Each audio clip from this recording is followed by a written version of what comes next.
Alpha Bow Hunting. This video is a little how-to and a follow-up to the Championship Bow Hunting podcast I put up this week in regards to how do you practice archery without a bow.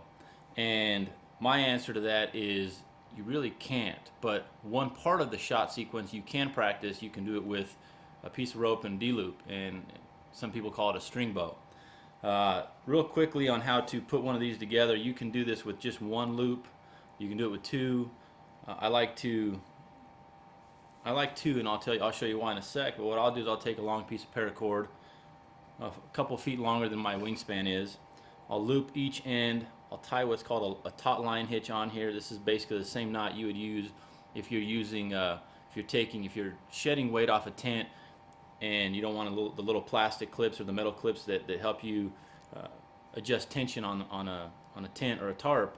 You tie one of those on each end, and the reason for that is because you can adjust it for your draw length, or other people if you've got somebody that's a little longer or shorter draw length. So you can use this knot, like I said, slide it up and down and adjust it as you need to. And then back in the center, I'll tie a D-loop on the back of this. You can do this with one loop. You don't have to use two.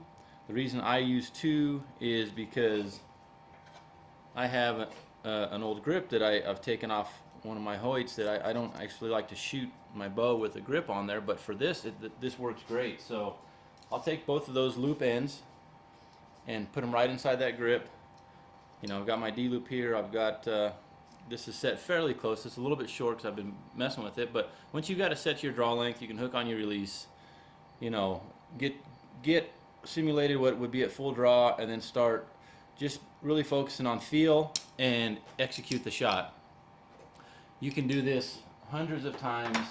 This is a really great exercise to do before you shoot. This is a good exercise to help you try a new release if you're practicing a new release aid.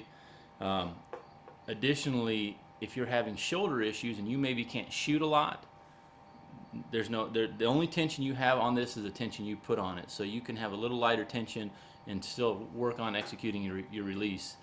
In my opinion, the execution or the activation of a release is one of the most important things in the shot sequence, because the more consistent you are with your release, with your setup, the more accurate you're going to be, the less variables you're going to create in your setup.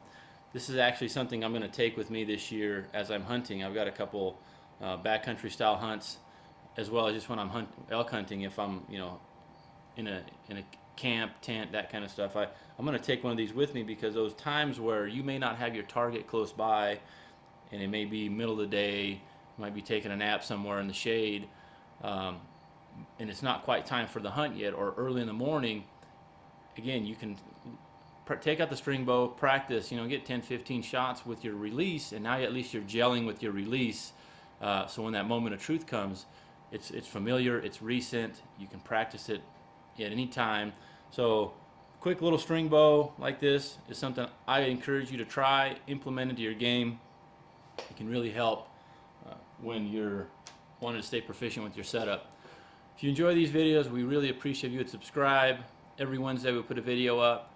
We also have the Hamsky giveaway that's about ready to go out, in addition to announcing the new giveaway, which I'm very excited about. So once again, subscribe. The giveaways are just for the subscribers, and we'll check you out soon.